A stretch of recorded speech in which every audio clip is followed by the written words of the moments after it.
On the surface, everything looked normal. A weekly show, a tasteful logo, serif font, muted teal. 47 episodes, published like clockwork, every Thursday at 6 a.m. The podcast had everything.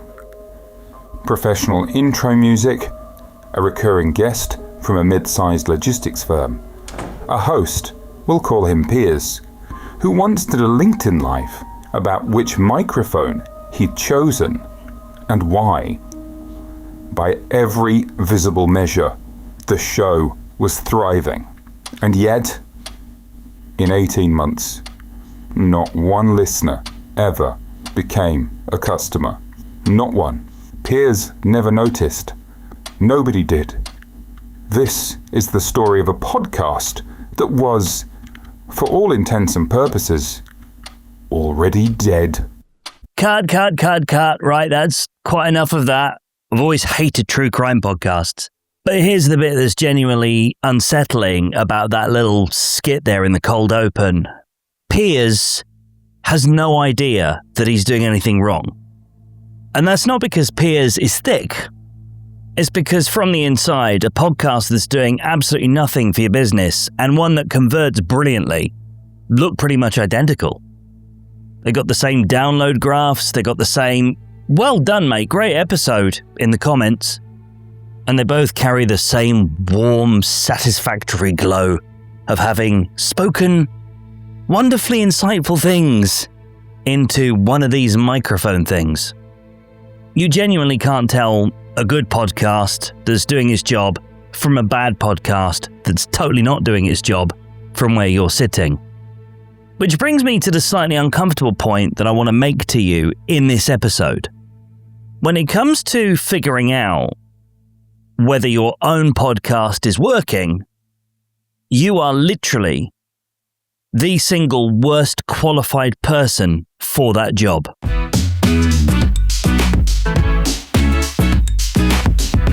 Welcome to B2B Podcasting Insights. I'm Neil Velio, founder of Podknows. We are a full-service, British-based podcast marketing agency that has one job: to help you get better results from your podcast. Whether you are a founder-led podcast or you're the CMO of the marketing team behind a podcast, you'll get equally decent results working with Podknows.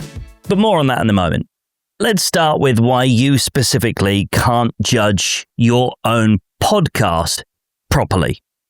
And I do mean can't. It's not a discipline thing. It's just a way it's wired thing. Now, I know you're going to push back and you're going to say, oh, my granny used to say there's no such thing as can't. We can do anything we put our minds to. Yeah, you can. And that includes everything other than you being able to identify whether or not your own podcast is equipped to get the results that you want. You just simply are not equipped with that experience, with that insight and knowledge that you'll be needing to take a step back and see what you're up to from the outside. You need an outsider that can identify that. And that's usually not going to be someone in your own team, because of course your team has to follow the values and the rules and the politeness that is set by you as their leader. No, you need somebody that's not afraid to tell you the truth, even if it hurts. And when you listen back to one of your episodes, you're not hearing the episode. You're hearing everything you meant, everything you implied, everything that's going on inside this thinky meat that's jailed by your skull. You know exactly the point you were trying to make. You know exactly why you brought up that thing about your Q3 pipeline that on any other podcast would have probably been edited out, but you insisted on keeping it in.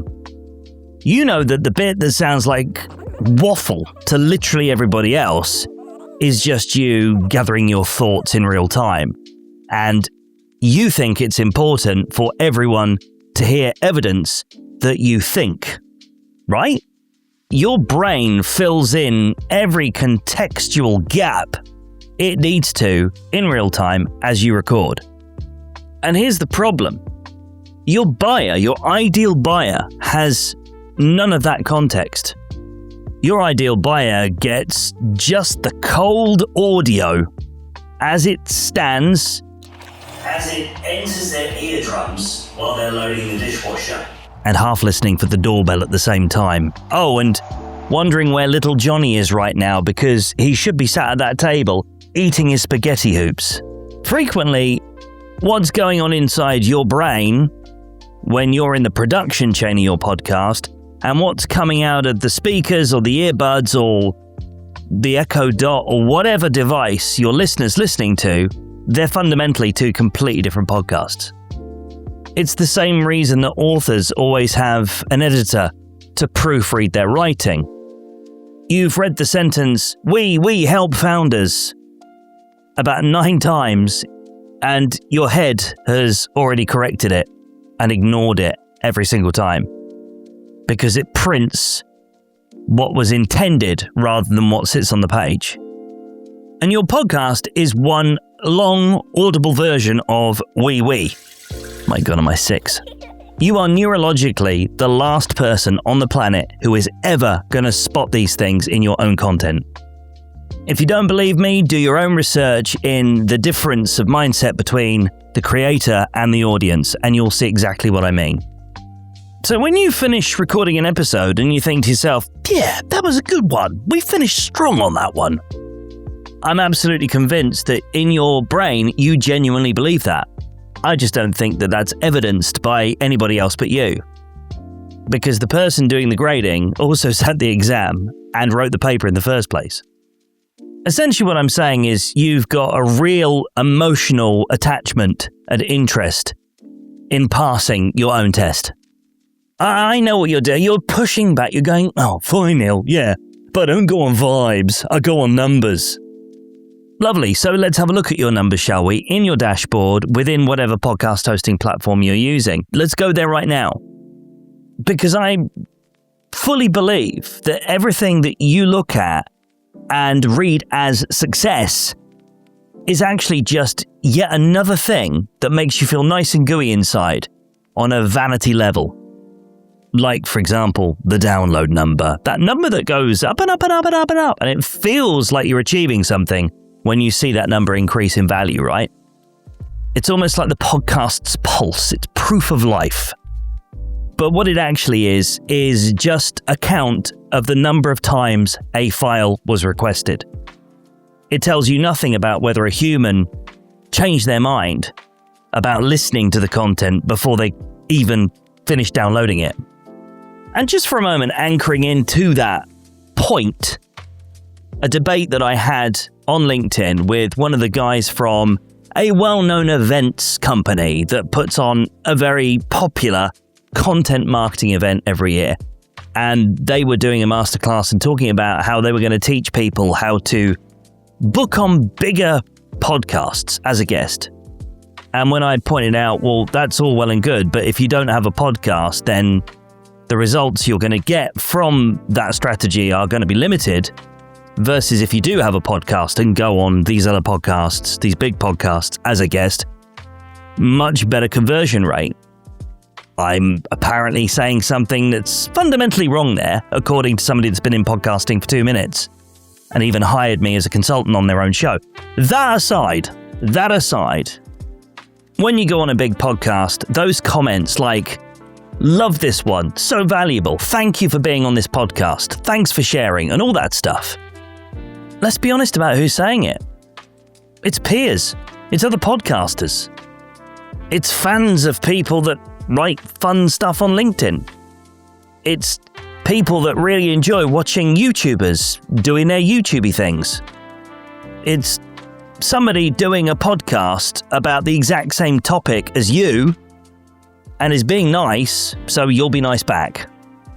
It is, on a good week, your auntie. Every one of those people is lovely, offering you unsolicited feedback. But here's the thing. Not one of those buggers is ever going to hire you. And here's the feeling that you're left with afterwards. You come out of a recording feeling articulate and clever and really popular. Like, you really nailed that point about buyer psychology. But that's not data. That's dopamine. Your brain rewards you for talking in exactly the same way it rewards you for taking a bite on a bourbon biscuit. And it's no more of a business metric than a sugary bourbon biscuit is, honestly. And the guests saying yes, you read a full inbox as demand. Half of them want access to your audience and a clip for their own LinkedIn and a backlink, frankly. I mean, the enthusiasm booking you on a big podcast is real. It's just not enthusiasm about you. Now, none of these things, not one, touches on the only question that should really be of importance to you as you're growing your brand and your podcast around it. And that question is, did even one person who could genuinely be in a position to buy from you move even a single inch closer to actually doing it? And the problem is, you're not measuring that. You're measuring how your podcast makes you feel, which is a bit like weighing yourself by asking the scales, "Did you miss me?" So what would actually measuring this look like then? Let's be real. It's not a bigger dashboard. It follows the listener, not the file. This is the key point.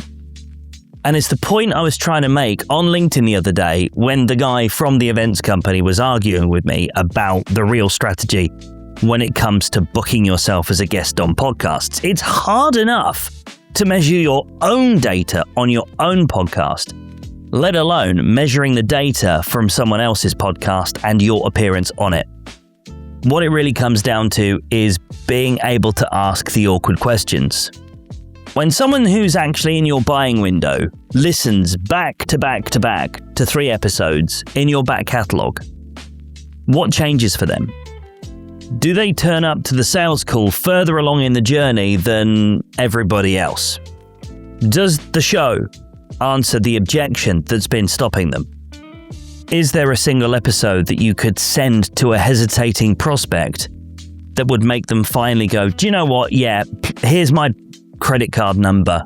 Run it. Swipey swipe." And here's the thing. This is my main point. You cannot easily, strategically run that assessment on yourself. Not properly. Everything that I referred to before absolutely guarantees that. You're going to grade yourself generously. You'll hear what you meant. And you'll give yourself the benefit of the doubt that the listener will also understand what you meant because you were there. What your podcast assessment actually needs is someone who wasn't there, who is hearing this stuff for the first time with fresh ears, no biases. Enthusiastic for you to win, sure, but not for the sake of the participation. Someone who could act like a skeptical buyer, your ideal buyer that is not yet fully convinced and needs your podcast to do that for them. And somebody who will give you the feedback, honestly, that you need, which is, okay, so you didn't buy from me, and what about the podcast was it that stopped that happening? Because then that person can tell you the truth about what your podcast is doing. Where it's earning trust, where it's leaking value, and most importantly and crucially at all, where it's sending people running, not buying from you because someone else has got a much clearer and better offer. And you know what? That's exactly what the Podknows Podcasting Diagnostic actually is. It's an in-depth, outside of your ears analysis of what your show is doing outside of your skull. Is it doing the job that it's meant to be doing right now? Is it encouraging the right listeners to stop being listeners and start being buyers? Or is it just doing nothing and is pretending to do the job that you've talked yourself into believing it's actually doing? And we'll find out because I'm thorough. I figure out all this stuff. I put my attention into your actual show and the results that you're wanting to get, not just vibe checking it over coffee. You can go book one now on podknows.co.uk/diagnostic. That's podknows.co.uk/diagnostic. And I'll come back to that at the end of the episode because I've got a couple of other things I want to share with you right now. All right, this is Founder FAQs. This is the part of the show where I take a question from a member of the public who wants a bit of help figuring out the podcasting stuff in their business. And I share those questions because chances are you may have it too. This one's from Sylvia, who booked a Pick My Brain call with me last week. And she opened with the best possible question a founder should ask, but often doesn't. Not, how do I start a podcast? But, should I start a podcast at all? And I want to give her real credit for that, because that's a really sensible question to ask. And most people have already bought the microphone in their head anyway.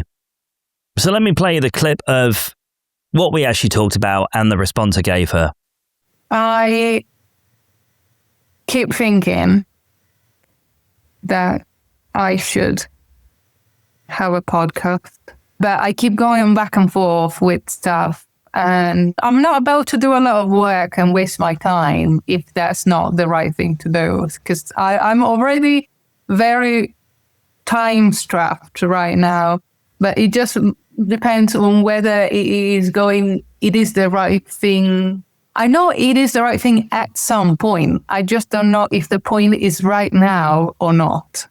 You've spent most of this, bless you, with your head in your hands because you're clearly stressed about it. I get it. You're like, oh, what do I do? What do I do? Neil, help me with this. I will help you. I will say to you, now is not the right time. Based on my instincts of the way that you've been in this call, I don't think you'd be doing the podcast for the right reasons. I think at the moment you're doing it because you feel like you should have to do it. And I think that's the wrong reason to start one. What I think you should do is wait, plan it out, and then when you're in a position where you can get excited about it, then think again. I mean, the last thing, here's what I say to bigger brands, like, brands that have got marketing departments and 10 grand's worth of marketing budget. They basically say, well, we don't really want to, we don't really have the time for it. We don't really want to spend any money on it. We just want to put something out there. And I say to them, right, come back to me in 6 months when you change your mind on that.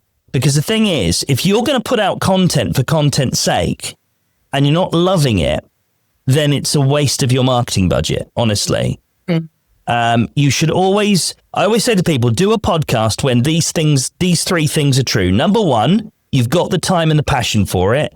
Number two, you can afford to invest money that you're not going to get back immediately for at least 6 months, because that's essentially what you are doing. And number three, it's something that a year from now, you're still going to be as enthusiastic about as you are when it's a novelty and you got that whole excitement factor. And yeah, please don't fall off your chair at the fact that I'm a podcasting bloke who told someone not to do a podcast. This is the thing. It's not for everybody. And I just like to be truthful about that. Anyway, summarizing what my advice to her was beyond that clip, I basically said, yeah, podcast is in your future, but it shouldn't be the priority. Get all the foundations in place first. Make sure you've got the time to do it. And when you do it, make sure that you don't do it before you've planned the thing for at least a month, preferably longer. The question is never, can I have a podcast? Of course you can. You can breathe. You can have a podcast. But the question should be, is a podcast the best use of my time right now? And for some people, absolutely not. Or not yet.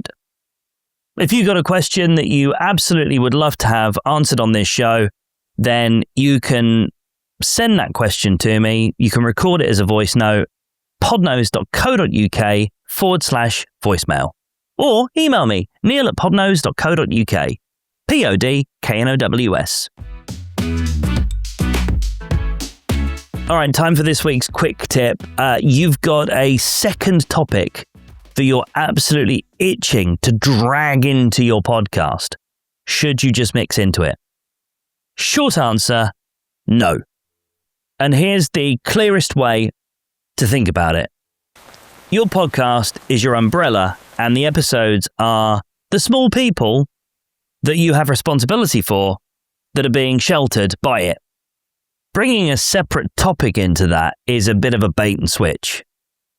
You've built an audience that came for one thing, and now you're forcing them to digest a completely different thing.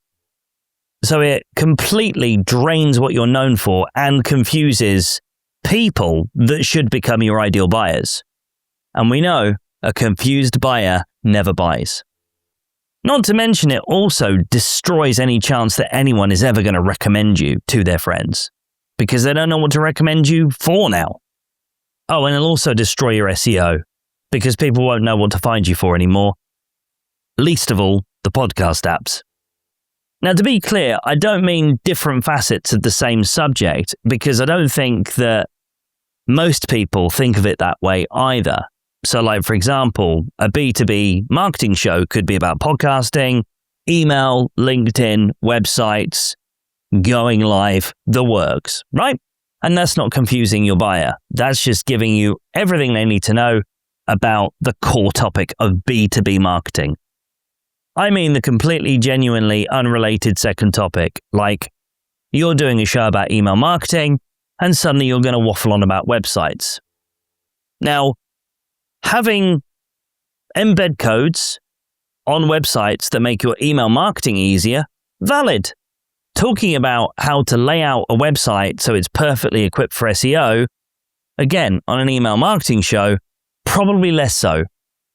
So what do I actually recommend if you do want to bring a completely different topic into your podcasting activities? Give it its own show. Most decent hosts now provide multiple RSS feeds under one account.